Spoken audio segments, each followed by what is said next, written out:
Protesters pelted police with stones and police fired rubber bullets in return. An ANC news vehicle was attacked and smashed. Journalists are also being threatened. No injuries have been reported, though altercations are continuing between protesters and the police. Well, SABC News' senior reporter Chriselda Lewis joining us for an update now. Chriselda, thank you. You've been following this story. You've been facing some hairy confrontations. Just tell us exactly what the situation is now. Facing some hairy confrontations. Just tell us exactly what the situation is now. Well, Francis, the situation is relatively calm at this stage. As you can see, there's still quite a large police presence here just outside the Diepkloof Hostel. And this is where we saw running battles a bit earlier on this morning, where we had members of the South African Police Service fire tear gas, stun grenades, as well as, fire some rubber bullets to try and disperse the angry residents who've been trying to close this very busy road here, which is the Chriselda Road, which would know leads into and outside of Soweto.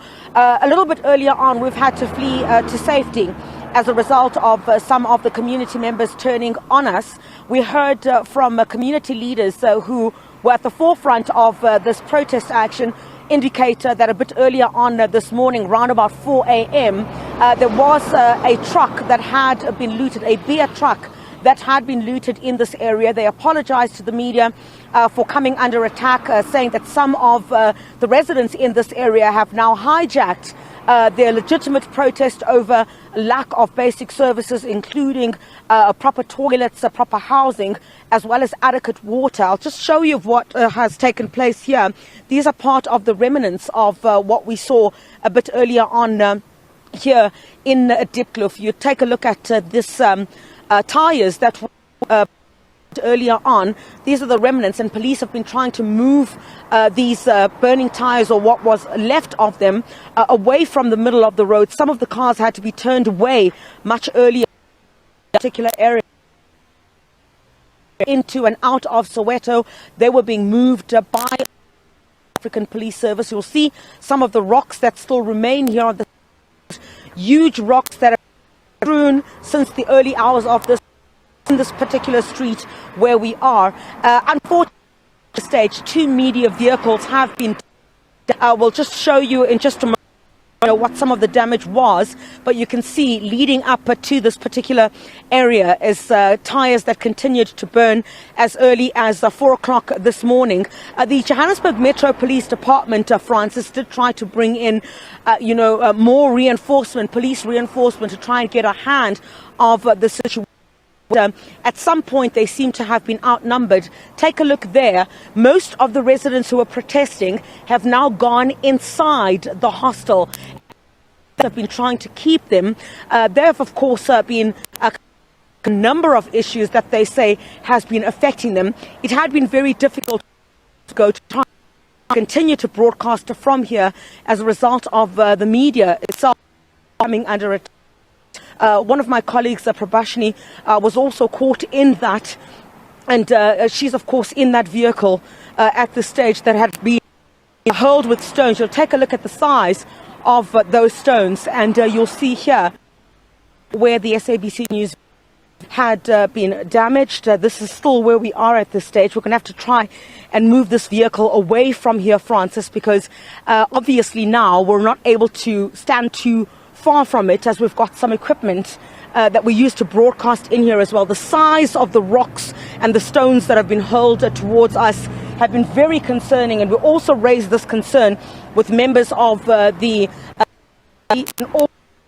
with the leaders who call this protest, them saying now it's been hijacked by some criminal elements, and those as well who had consumed this alcohol that was looted from this beer truck a little bit earlier on this morning.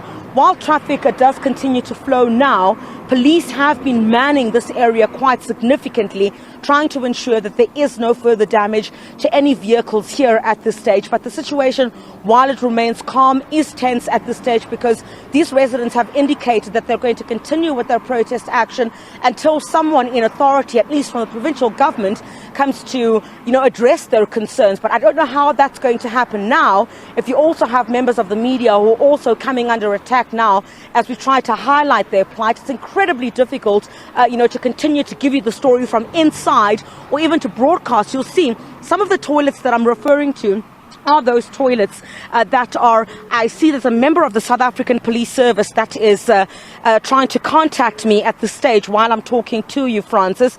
And I'm just going to ask you just to hold on a second for me while I try to take that. And Babu Masondo, I'm currently live on the SABC News channel. I will call you back, but are there any police officers that are being deployed to this area at the moment?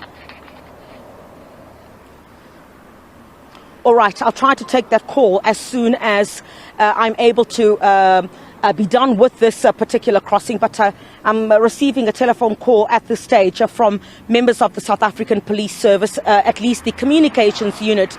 I guess they'll also try to get a sense of exactly what is taking place here, what the situation is. While it is calm, Francis, there is a great sense that there might be flare-ups here and there again, because as police try to move to one area to defuse the situation, there are pockets of the community members that move to another side. So you've had at least 2 or 3 police nyalas that were deployed to this area. I see that others have left at this stage, but there are those that continue to man this particular area, Francis. All right, thank you very much, Chriselda Lewis. So no violence taking place near that main thoroughfare right now, but as she says, a volatile situation, and please stay safe as well. We'll bring you the updates as they become available from what is happening just down there, a bit away from the road, as she showed us.